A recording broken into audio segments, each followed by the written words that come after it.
Hello ladies and gentlemen, boys and girls, welcome to my YouTube channel. நம்ம boys இருக்காங்க, Madan and Ajith Srinivasan. ஒரு super match நடந்து முடிஞ்சிருக்கு. LSG versus DC. கடந்த ஒரு 2 மேட்சா இன்னும் இந்த உடம்புல உயிர் இருக்கு, சப்ஜெக்ட்ல உயிர் இருக்குன்ற மாதிரி ஐபிஎல்ல கொஞ்சம் லோ ஸ்கோரிங்கா 220 213 இல்லாம ஒரு நல்ல மேட்சஸ் நடக்குது. 140 அந்த ரேஞ்ச்ல வந்து க்ளோஸா போச்சு. எல்எஸ்ஜி ரொம்ப நல்லா போட்டாங்க பவர் பிளேல. We all three were chatting, செம்மையா இருக்கும் போலயே மேட்ச்.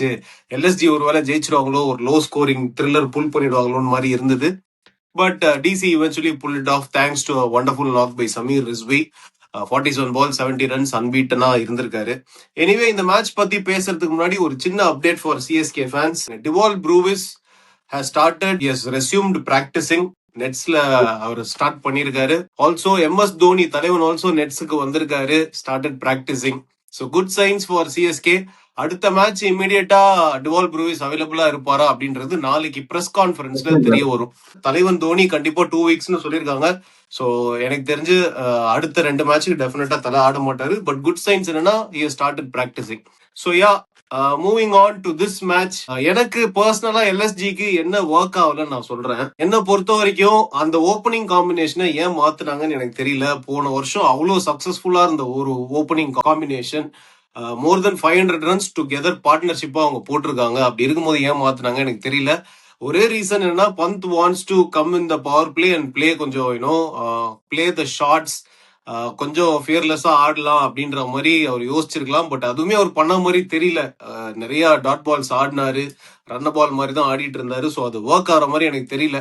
என்னோட ideal top 3 for LSG would be Aiden Markram, Mitchell Marsh and Nicholas Pooran at number 3, Rishabh Pant at number 4, Ayush Badoni number 5, number 6ல அப்துல் சமத்.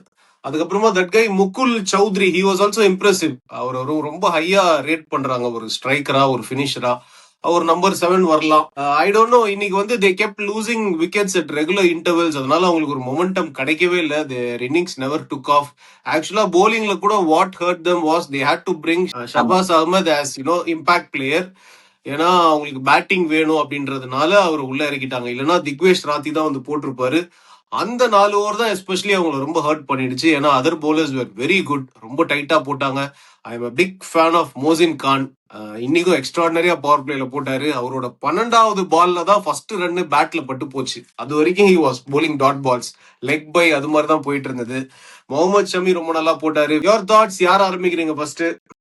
அவங்க நீங்க பண்ட் நம்பர் 4னு சொன்னீங்க. நான் அது கொஞ்சம் டிஸ்அக்ரி பண்ணிக்கிறேன். ஏன்னா எனக்கு பண்ட் அட் நம்பர் 3 தான் okay. Nicholas Pooran through the leagues globally அந்த ஆஃப்டர் ரிட்டையர்மெண்ட் கொஞ்சம் அவருக்கு டவுன்ஃபால் ஆயிடுச்சு. நான் அகைன் ஏன் சொல்றேன்னா, ரிஷப் பண்ட் நம்பர் 3 உங்களுக்கு ஒரு டபுள் ஸ்விட்ச் பிளேயர் வேணும். ரிஷப் பண்ட கீழே இறக்க அவரால் செட்டில் ஒன்று ஆக முடியாது. ரிஷப் பண்ட் பழைய பண்ட் கிடையாது. ஒயிட் பால்ல is completely out of leagues. அவர் கான்பிடன்ஸ் வேணுன்றதுக்காக அவர் கேப்டன் இருக்கிறதால ப்ராபப்ளி அவர் பெஸ்ட் ஸ்பாட் நம்பர் 3. யார் அவர் மனசுல போந்து நீ சௌரவ் கங்குலி ஓப்பனிங் ஆடுன்னு சொன்னாங்கன்னு தெரியல. தேவையில்லாம அந்த பார்ட்னர்ஷிப் பிரேக் பண்ணி இப்ப அகைன் இது ஒரு கொலாப்ஸ் நடக்க போகுது. அவங்க பண்ண இன்னொரு பெரிய மிஸ்டேக் என்னன்னா, ஆண்ட்ரிட் நாக்கியாவா பிளேயிங் வச்சு, உங்களுக்கு பிடிக்குதோ பிடிக்கலையோ, வருதோ வரலையோ, உங்களுக்கு இருக்க ஒரே ஸ்ட்ரைக் பவுலர் திக்வேஷ் ராத்தி மட்டும்தான். ஒரே ரிஸ்க் ஸ்பின்னர், மிச்சம் எல்லாமே ஃபிங்கர் ஸ்பின்னர். நீங்க ஸ்குவாட் எடுத்து பார்த்தா கூட உங்களுக்கு கை சுத்த ரிஸ்க் ஸ்பின்னர் கிடையாது. நீங்க வச்சிருக்கிறது ஏடன் மார்க்ரம், அதுக்கப்புறம் ஷாபாஸ் அஹ்மதுன்றதுனால நீங்க இம்பாக்ட் பிளேயர்ல ஆண்ட்ரிட் நாக்கியா வச்சுட்டு 3 ஃபாஸ்ட் பவுலர்ஸ் இருக்காங்க. மோசின் கான், பிரின்ஸ் யாதவ், அப்புறம் ஷமி. ஸோ 4வதா உங்களுக்கு எதுக்கு fast bowler? Like C, if you're not playing in Australia or England, you need a 4 fast bowler in the lineup. So பேசிக்காவே ஒரு தாட் ப்ராசஸ்ல 3 ஃபாஸ்ட் பவுலர் இருக்கு. எனக்கு போட்டதுக்கு ரிக்வெஸ்ட் ஆயிருக்காங்க. சப்போஸ் நமக்கு அடி வாங்கிச்சுனா கூட நம்ம ஐடன் மார்க்ரம் 5th பாலா யூஸ் பண்ணிக்கலாம், வேறுதான் இம்பாக்ட் பாத்துக்கலாம் அப்படின்னு சொல்லிட்டு நம்ம ஆயுஷ் பதனையும் சம்டைம்ஸ் ஓவர் போடுவாரு. நீங்க அந்த இடத்துல ஷாபாஸ் அஹ்மதை வச்சுட்டு ஆண்ட்ரிட் நாக்கியா இன்கேஸ் இந்த கேம்ல ரிக்வெஸ்ட் ஆத்தி இருந்திருந்தாருன்னா கேம் கொஞ்சம் இழுத்து பிடிச்சிருந்துருக்கலாம். Because of his leg spin are missed, ஏதோ ஒன்று அவர் அடி வாங்கியிருந்தாலும் கொஞ்சம் பெட்டரா போட்டிருப்பான்னு தோணுது. ஸோ அந்த தாட் ப்ராசஸ்ல வெரி மிஸ்டேக். அண்ட் டிசியை பொறுத்த வரைக்கும் செம்மையா ஆடினாங்க. அந்த பேனிக் பட்டன் அமுத்தவே இல்லை. இப்போ மற்ற டீம் வேற ஏதாவது டீம் 4 விக்கெட் ஆயிருந்தா ஒரு கொலாப்ஸ் நடந்திருக்கும். டக்குன்னு ஓகே நம்ம ஸ்டெபிலைஸ் பண்ணிடுவோம், நம்ம அதால் அடிக்க தேவை, 140 ஸ்கோர்னு சொல்லிட்டு ரன்னை போல ஆட ஆரம்பிச்சாங்க. ஸோ அவங்க கான்பிடன்ஸ் கொஞ்சம் கொஞ்சமா அதுதான் அவங்களுக்கு அவரோட கம்போசர். ஆமா, அது நிறைய பேருக்கு கிடைக்காது. ஸோ நம்பர் 6ல அந்த மாதிரி ஒரு சுச்சுவேஷன்ல ரொம்ப ரேரா வரும். அந்த சுச்சுவேஷன் ரேரா தான் ரெக்கவரே ஆவாங்க. ஸோ அதை கிளியரா கட்டா பண்ணாரு. நிறைய இடத்துல வந்து என்ன சொல்றது ஃபால் ஷாட்ஸ் ஆடவே இல்லை. நான் அப்படியே ஆடுறேன், எனக்கு நீங்க என்ன வேணா போடுறீங்களான்னு சொல்லிட்டு அவங்களுக்கு ஆப்ஷன்ஸும் கம்மியா இருக்கிறதுனால அவங்க மோசின்கான 3 ஓவர் மேல போட முடியல. ஸோ அந்த இடத்துல மாட்டிட்டாங்க. பிரின்ஸ் யாதவ் ஸ்விங் கொஞ்சம் கட் ஆனோன்னா இது நெகோசியேட் பண்ணிட்டாங்க கேம். அதாவது best way to beat the opponent when you are டவுன்ஃபால்னா ஸ்டே இன் த கிரீஸ். இது வந்து தலை சொன்னது. Stay in the crease till you long அப்படின்றது வந்து ஒரு பெரிய விஷயம். ஸோ அந்த அது வந்து அவ்வளவு சீக்கிரம் யாருக்கும் நடக்காது. when you stay in the crease you are putting pressure to the opponent. எவ்வளவு இருந்தாலும் சரி, நீ கிரீஸ்ல இருந்து நீ ஜெயிக்க போற அப்படின்னா உனக்கு வந்து அந்த கேம் வந்து உனக்கு ஒரு ப்ராசஸ் உனக்கு கொடுக்கும். ஸோ நீங்க கிரீஸ்ல நிக்க நிக்க you will get experience instead of the new பேட்ஸ்மேன்றத. ஸோ அதை வந்து பண்ணாங்க, செமையா வின் பண்ணாங்க. ரிஸ்வி வந்து யூபி லீக்ல பயங்கரமா ஸ்ட்ரைக் ரேட் வச்சிருக்காரு. More than 180 strike rate, 4 close to 500 runs வச்சிருக்காரு. ஸோ அதை அப்படியே எக்ஸிக்யூட் பண்ணிட்டாரு. We miss the costly miss for CSK, but yet he proved when then என்ன சொல்றது அந்த பட்டை தீட்டி அங்க போனதுக்கு அப்புறமே அங்கேயும் சான்ஸ் கொடுத்தாங்க. 2 years அங்க இருந்தாரு, பட் ரைட் டைம்ல பீக் ஆயிருக்காரு. இந்த மாதிரி ஒரு கேம்னா அவருக்கு வந்து நெக்ஸ்ட் அப்கிரேட் கொடுக்கும். Some player, deserve. Ajith, your thoughts? Almost எல்லாமே கவர் பண்ணிட்டீங்க இன்னைக்கு மேட்ச் பத்தி. பட் நான் ஒரு கேப்டனா தான் என்ன பண்ணிருப்பேன்னா வந்து this is a game where you cannot take to 20th over. So வந்து நான் மோஷன் கான்லாம் வந்து அந்த பவர் பிளே அண்ட் லைக் அந்த பால்ல கொஞ்சம் ஷைன், கொஞ்சம் மூவ்மெண்ட் இருக்கிற வரைக்கும் தான் எனக்கு தெரிஞ்சு அவர் நிறைய விக்கெட்ஸ் எடுத்திருக்காரு. அண்ட் பிரின்ஸ் யாதவ் பிரில்லியண்டா போட்டுட்டு இருந்தாரு. ஸோ நான் என்ன பண்ணிருப்பேன்னா all out Mohammed Shami, Prince and Mohsin Khan இவங்க 3 பேருமே ஒரு கண்டினியூஸ் ஸ்பெல் மாதிரி கொடுத்துருப்பேன். ஏன்னா it's matter of 1 or 2 wickets, 40 for 4. அங்க 2 விக்கெட் எடுத்திருந்தா அதுக்கப்புறம் ஆண்ட்ரிக் அதுக்கப்புறம் கொஞ்சம் ரன் ரேட் ப்ரெஷரும் இன்க்ரீஸ் ஆயிருக்கலாம். அதுக்கப்புறம் சரி 2 விக்கெட் எடுத்ததுக்கு அப்புறம் யூஆர் இன்டு டெய்ல். அங்க வந்து ஆண்ட்ரிக் நோர்கியா இல்ல ஈவன் ஷபாஸ் அஹமத் ஒரு whoever what ever option was left use பண்ணிருக்கலாம். அட்லீஸ்ட் 2 பவுலருக்காவது நான் 4 overs அவுட் அண்ட் அவுட் போயிருப்பேன். ஏன்னா நான் சொன்ன மாதிரி இந்த மேட்ச் வந்து பேட்டிங் சைடும் சரி பவுலிங் சைடும் சரி ஜெயிச்சா 15 over 16 overல தான். It's not a game where you can take deep. Rishabh Pant அங்க ஒரு ஸ்ட்ராட்டஜி மிஸ் பண்ணாருன்னு எனக்கு தோணுது. அதாவது மற்ற எல்லா டீம்லயும் வந்து கேப்டன் வந்து அவங்களுக்கு ஐ மீன் டீம் பிளேயர்ஸ்க்கு என்ன ரோல் பெஸ்டா இருக்கும் அப்படின்னு கண்டுபிடிப்பாங்க. இந்த டீம்ல தான் கேப்டன் அவருக்கே கொஞ்சம் எக்ஸ்பெரிமெண்ட் பண்ணிட்டே இருக்காரு எல்லா சீசனும். 27 கோடி ஆச்சு சும்மாவா? கரெக்ட். நானுமே வந்து like I am not a fan of him opening, but number 3 அவர் பவர் பிளேல ஆடினா கன்சிடரிங் நிக்கலஸ் பூரான் அவர் பயங்கரமான ஸ்பின் நெட்டர். ஸோ அதனால நம்பர் 3ல நான் நிக்கலஸ் பூரான் எக்ஸ்போஸ் பண்ண மாட்டேன். நம்பர் 3 பண்ட்டுக்கு நல்ல பொசிஷன். போன வருஷம் லாஸ்ட் 2 yearsஆவே if I am not wrong Mitchell மார்ஷும் மார்க்கரும் வந்து ரொம்ப ஏடன் மார்க்கரும் தான் ரொம்ப கன்சிஸ்டன்டா அடிச்சிட்டு இருக்காங்க. ஸோ லைக் அந்த பார்ட்னர்ஷிப்பை பிரேக் பண்ணிருக்கூடாது. பட் ஓவரால் எல்எஸ்ஜி சைடு வந்து ரொம்ப பேடா இல்லை. லைக் பார்க்கலாம் எப்படி. Again it all comes down to their strategy. But இன்னைக்கு வந்து இந்த 2 ஃபேக்டர்னால தோத்துட்டாங்களோன்னு எனக்கு தோணுது. பிட்ச்ல கொஞ்சம் லைஃப் கொடுத்தோன்னே அந்த பவுலர்ஸ் இல்ல ஜூ ஆஸ்பெக்ட்ஸ் பெருசா எதுவும் கிடையாது. பட் பிட்ச்ல லைஃப் கொடுத்தோன்னே கேம் பார்க்க நல்லா இருக்கு. இப்போ கமெண்ட்ரியும் சரி மத்த எல்லாமே சொல்றது என்னன்னா 200 games ஆர் போரிங். ஏன்னா உங்களுக்கு ரிசல்ட் வந்து பவர் பிளேயே தெரிஞ்சது உங்களுக்கு ரிசல்ட் செகண்ட் ஹாஃப்ல. சோ இதுல டாஸும் பெரிய ஃபேக்டரா தெரியல. Even though Delhi chaste well, but again அந்த கர்ஸ் தான் நடந்துட்டு இருக்கு. சேசிங் டீம் தான் வின் பண்ணுது. பட் எட் பிட்ச்ல கொஞ்சம் லைஃப் கொடுத்தோன்னா அந்த கேம் இஸ் பிளேயிங் பெட்டர்னு எனக்கு தோணுது. ஸோ இதே மாதிரி இந்த மாதிரி கேம் அப்ரோச் இருந்ததுன்னா ஐபிஎல் இன்ட்ரெஸ்டிங்கா இருக்கும். இல்லைன்னா எல்லாரும் 10 மணிக்கு டிவி ஆஃப் பண்ணிட்டு போயிடுவாங்க ஆப்வியஸ்லி. எஸ்பெஷலி அந்த பிரின்ஸ் யாதவ் போடும்போது அந்த செகண்ட் ஓவர் லாஸ்ட் 2 balls ஒரு மாதிரி டிராமா மாதிரி நடக்கும். ஸோ அப்போ கொஞ்சம் ஒரு மாதிரி ஹீட்டடா இருக்கும். ஆமா ஆமா. சோ அதனாலதான் அந்த 3rd over கொடுத்திருந்தா ப்ராபபிலி ஏதாவது எமோஷனலி ரியாக்ட் பண்ணி ஸ்டப்ஸ் ஏதாவது மிஸ்டேக் பண்ண சான்ஸ் இருந்திருக்கலாம். அங்க ஒரு ட்ரிக் பிரேக் பண்ணி விட்டாரு கேப்டன். பிரின்ஸ் யாதவ் வந்து I was very Impress.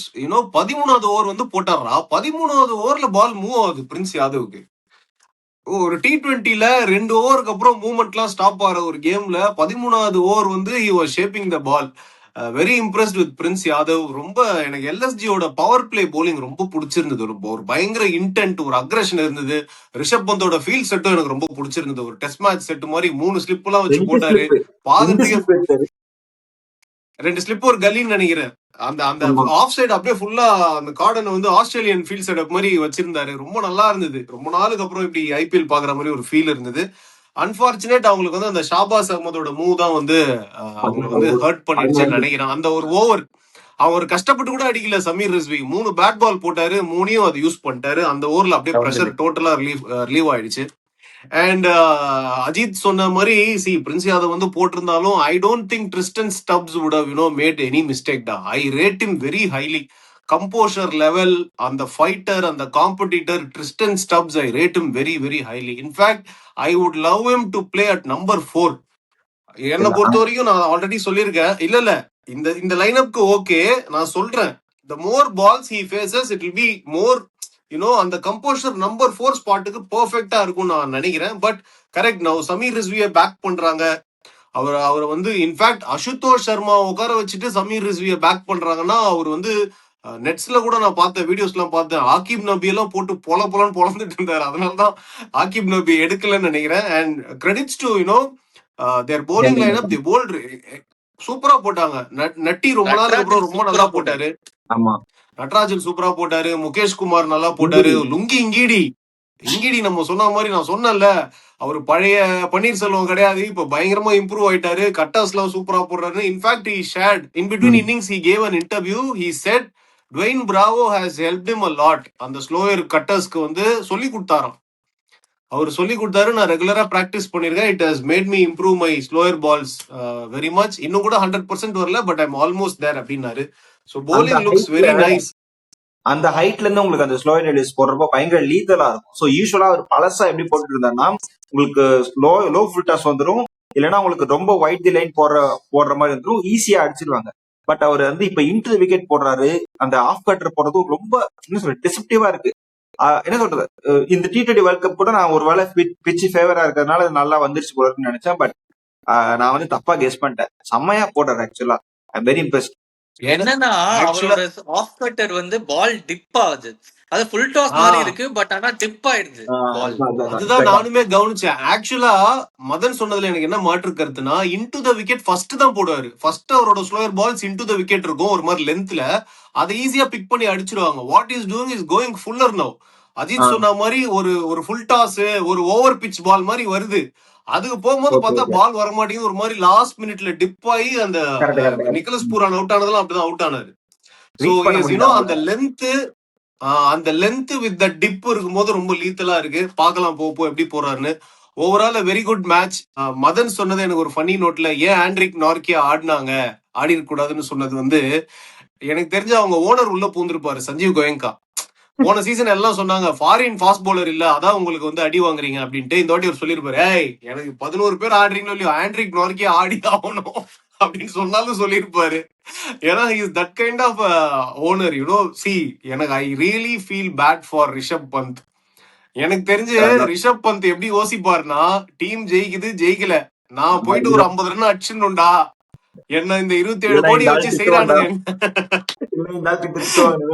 Mukul Chowdhury எடுத்தோன்னா எனக்கு நானும் பார்த்தேன், ஓகே பரவாயில்லையே ஒரு யங் ப்ராஸ்பெக்ட் இருக்கான்னு சொல்லிட்டு நான் அர்ஷில் குல்கர்னி மேல கண் வச்சிருந்தேன். ஏன்னா அவங்களுக்கு பாத்தீங்கன்னா நீங்க நம்பர் 6க்கு அப்புறம் they don't have proper batter. Mukul Choudhary சொல்லலாம், அவங்க மாட்டிக்கிட்டாங்கன்னா நம்பர் 7 ஆடக்கூடியவன், பவுலிங்கும் போட மாட்டான், பேட்டிங் ஆட மாட்டான். லைக் ஒன் டைமென்ஷனல் பிளேயர் இருக்காங்க. இப்ப நீங்க பிரின்ஸ் யாதவ், முகமது ஷமி, அப்புறம் டிக்வேஷ் ராத்தி, அதுக்கப்புறம் வந்து ஆண்ட்ரிக் நார்க்கியா, 4 பேர் நீங்க ஆடி ஆகணும் பிளேயிங் லெவல்னு சொல்லிட்டீங்கன்னா உங்களுக்கு எல்லாமே ஒன் டைமென்ஷனல் பிளேயர். உங்களுக்கு 7th ஆடுற பிளேயர் வந்து ஒரு WD பிளேயரா இருக்காங்க, except like Shahbaz Ahmed. But Shahbaz Ahmed மேல நம்பி உங்களால 4 ஓவர் கொடுக்க முடியாது. ஸோ அதனால ஐ ப்ரிஃபர் அர்ஷில் குல்கர்னி மாதிரி ஒரு ஆல்ரவுண்டர் யாராவது ப்ரிஃபர் பண்ணி பேக் பண்ணலாம்னு எனக்கு தோணுது. ஏன்னா உங்களுக்கு இப்போ இனிஷியல் கேம்ல okay, when tough gets going, when you have middle stage, அவர் ஒரு எண்ட் கேம்ல வந்து உங்களுக்கு கஷ்டப்பட்டு அடிக்கணும்னா, உங்களுக்கு அப்துல் சமாத் விக்கெட் எடுத்தா நீங்க வந்து டெய்ல் ரொம்ப பெருசா தெரியும். ஸோ அந்த இடத்துல அவங்க மாட்டிப்பாங்கன்னு தோணுது. மேபி அவங்க யாரோ ஒருத்தர் பிடிக்கணும், இல்ல முகுல் சௌத்ரி மேல ரொம்ப ட்ரஸ்ட் பண்ணி வச்சுட்டா 6th பவுலிங் ஆப்ஷன் ஏடன் மக்ரமா பார்க்கணும். அதுக்கு நீங்க ஏடன் மக்ரம் பவர் பிளேல யூஸ் பண்ணணும். முடியுமா? லெஃப்ட் ஹேண்டர் இல்ல, நமக்கு இருக்க பிச்சை வச்சு பவர் பிளே முடியாதுல்ல. ஸோ அந்த ஒரு கேம்பிள் எடுக்கணும். But it's good sign that at least they gave the fight. So இதுதான் நம்ம வந்து CSK கேம்ல எதிர்பார்த்தோம். ஸோ ஃபர்ஸ்ட் கேம்ல இருந்தப்போ உங்களுக்கு அந்த முதல் வந்து ஒரு விக்கெட் எடுத்தோன்னே எப்படி லோ ஸ்கோரிங் கேம்ல எப்படி அப்பாச்சு, ஸோ அதுக்கப்புறம் அந்த ஃபீல்டிங் இம்பாக்ட் அப்படின்னு சொல்லல, ஸோ அது மிஸ் ஆச்சு. And they put it back and Sameer Rizvi வந்து ஈஸியா நெகோசியேட் பண்ணிட்டாங்க. ஸோ 2 and 4 மாதிரி பயங்கரமா இருந்துச்சு கேம் மேட்ச். அக்ரஷன் இருக்கணும். பிரின்ஸ் யாதவ் அக்சர் பட்டேல் விக்கெட் எல்லாம் எடுத்துட்டு ஒண்ணு பண்ணார்ல, அதெல்லாம் பார்க்கதான் கிரிக்கெட் வந்து அழகா இருக்கு பாக்குறதுக்கு. And word of appreciation for Sameer Rizvi, very impressive. அவர் வந்து இட்ஸ் பீன் லாங் டியூ, 2 வருஷமா ரேடார்ல இருந்திருக்காரு. CSK 2024ல 8.4 crores எடுத்தாங்க. அன்பார்ச்சுனேட்லி CSK ஓட பழைய டெம்ப்ளேட் இருந்த டைம்ல அவர் வந்தாரு. ஸோ அதிகமா அவருக்கு சான்ஸ் கிடைக்கல. இப்பெல்லாம் டீம்ல இருந்திருந்தா மெயின் லெவல்ல கண்டிப்பா ஆடி இருப்பாரு. But yeah, I'm glad that he's in Delhi and they're backing him over someone like Ashutosh Sharma. Last year அவர் தான் வின் பண்ணி கொடுத்தாரு ஃபர்ஸ்ட் மேட்சே லூசிங் சிச்சுவேஷன்ல இருந்து அசுதோஷ் சர்மா. அவரை உட்கார வச்சுட்டு சமீர் ரிஸ்வி ஆடி இருக்காங்க and he has delivered. Very impressed. ரொம்ப அவரு எப்படி சொல்றது, ஒரு மாதிரி அழகான ஒரு லாங் லீவர் இருக்கு, கைண்ட் ஆஃப் வைபவ் சூரியவன்ஷி மாதிரி. அந்த bat lift similar to Vaibhav Suryavanshi. நீங்க கவனிச்சீங்கன்னா தெரியும், ஒரு மாதிரி லூஸ் லிம்ஸ் இருக்கும். அந்த பேட்டை ஹோல்ட் பண்றது வந்து it will not be very rigid. For example நம்ம ஃபாஃப் டுப்ளசி எல்லாம் பாத்தீங்கன்னா பேட்டை ரொம்ப ரிஜிடா ஹோல்ட் பண்ணி ஆடுவாங்க.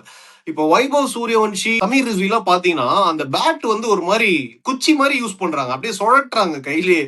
So they're able to access the off side, leg side, இந்த பின்னாடி அடிக்கிறதுலாம் ஈஸியா அடிக்கிறாங்க. ரொம்ப நல்லா இருந்தது கேம் பாக்குறதுக்கு. வேர்ட் அபவுட் கேஎல் ராகுல், to you think the current mind set, இதுவே பழைய கேஎல் ராகுலா இருந்தா இந்த டார்கெட்டுக்கு ஃபர்ஸ்ட் பால்லாம் அப்படி அடிச்சிருக்கவே மாட்டாரு, அழகா ஒரு டிரைவ் போயிருப்பாரு. I think it is because of this latest T20 200 strike ரேட்ல ஆடணும்ட்டு தான் people like Ruturaj Gaikwad, KL ராகுல்லாம் ரொம்ப ஹார்டா போய் விக்கெட்டை விடுறாங்களோ அப்படின்னு எனக்கு தோணுது. Your thoughts anybody? Ruturaj Gaikwad பொறுத்த வரைக்கும் ஐ திங்க் அவரோட ஃபர்ஸ்ட் மேட்ச்ல வந்து லைக் அவரோட கேம் தான் ஆட ட்ரை பண்ணாரு, but eventually had to take a ரிஸ்க்னு தோணுச்சு. பட் கேஎல் ராகுல் இன்னைக்கு வந்து என்ன பொறுத்த வரைக்கும் லைக் அந்த மாதிரி நீங்க சொன்ன மாதிரி அந்த மாதிரி நம்ம ஆடி பார்த்தது இல்ல. சம்வேர் அவர் வந்து like I think is looking to play explosively. But I think பரவாயில்ல, it's not a bad strategy. ஏன்னா சம்வன் லைக் இம் இவ்வளோ வருஷம் இவ்வளோ எக்ஸ்பீரியன்ஸ் இருக்கு, so he'll find a formula. But just that டெஃபினட்டா அவரோட ஸ்ட்ரைக் ரேட்டை கொஞ்சம் அப் பண்ணணும்னு தான் பாக்குறாரு. அதுவுமே ஒரு குட் சைன்ஸ் ஃபார் டெல்லின்னு தான் எனக்கு தோணுது. ஏன்னா பிகாஸ் இட்ஸ் கேஎல் ராகுல். வேற யாராவது இருந்தா கூட ஓகே, ஏதோ ஒரு இப்போ ஒரு பண்ட்னா கூட ஓகே, ஏதோ ஒரு ப்ரெஷர்ல ஆடுறாங்க போல, ஏதோ ஒரு அழுத்தத்துல ஆடுறாங்கன்னு நான் சொல்லுவேன். பட் கேஎல் ராகுல் like will come good at some point நான் ஃபீல் பண்றேன். Technically sound, I think it is technically sound player வந்து உங்களுக்கு அதிகமா அக்ரெசிவ் ஆடினா அவங்க வந்து ஒரு எப்பவுமே பேக் ஆஃப் த மைண்ட்ல ஒரு ஷாட்ஸ் வச்சிருப்பாங்க. லைக் ரொம்ப ரொம்ப ரேரா தான் வந்து ஃபால் ஷாட்ஸ் மாட்டோம். அண்ட் தட் அப்ளைஸ் டு என்ன சொல்றது, ராகுல் டிராவிட்லாம் சிக்ஸ் அடிக்கிறப்ப உங்களுக்கு எப்படி இருக்கும்னா, அது சிக்ஸ் அடிச்ச மாதிரியே இருக்காது. பட்டுன்னு எனக்கு நல்ல ஞாபகம் இருக்கு, ரொம்ப சின்ன வயசுல பங்களாதேஷ் கூட டெஸ்ட் மேட்ச்ல டப்புன்னு தூக்கி ஸ்ட்ரைட்ல அடிப்பாரு சிக்ஸ். என்னடா அப்படின்னு சொல்லிட்டு எல்லாம் பார்ப்பாங்க. ஸோ அந்த காம் வித் அக்ரெஷன்ஸ் வந்து நான் கேஎல் ராகுல் நிறைய பாக்குறேன். But just bad game. அவர் நிசங்காவை ப்ரொடெக்ட் பண்ணலாம், அவர் கொஞ்சம் நின்று ஆடணும்னு யோசிச்சதுனால மேபி அவர் ஃபர்ஸ்ட் கியர் எடுத்திருப்பார் போல இருக்கு. அது ப்ராப்ளி டைம் போக போக தெரியும். பட் ஒரு கேம் வச்சு ரொம்ப ப்ரெடிக்ட் பண்ணல கேஎல் ராகுல். கண்டிப்பா ஆரஞ்சு கேப்புக்கு சண்டை போடுறது ப்ரெடிக்ட் இல்ல. C it being a low score, he would have thought maybe power playல பேக் ஆஃப் த சேஸ முடிச்சிடலாம்னு கூட போயிருக்கலாம், நம்ம எதுவும் சொல்ல முடியாது. பட் நான் பழைய கேஎல் ராகுலா இருந்திருந்தா அந்த ஷாட்டை வந்து கவர்ஸ்ல ஆட ட்ரை பண்ணிருப்பாரு, அலாங் த கிரவுண்டே 4 அடிச்சிருப்பாரு. அவ்வளோ ஹார்டா போயிருக்க மாட்டாரு, அதுதான் டைமிங்ல ரிலே பண்ணிருப்பாரு. So anyway it is what it is looking good for Delhi. LSG also நம்ம நினைச்ச அளவுக்கு இல்ல, they're also fighting. Overall IPL is getting started, இப்போதான் ரொம்ப நல்லா இருக்கு. Thank you so much for joining boys. நாளைக்கு வந்து கேகேஆர் வர்சஸ் எஸ்ஆர்ஹெச், அதுவும் ஒரு நல்ல மேட்சா, ஒரு ஹை ஸ்கோரிங் மேட்சா இருக்கும்னு நினைக்கிறேன். ஈடன் கார்டன்ஸ்ல நடக்குது. என்ன பண்ண போறாங்க பார்க்கலாம். நாளைக்கு ரிவ்யூல சந்திக்கலாம். தேங்க்யூ.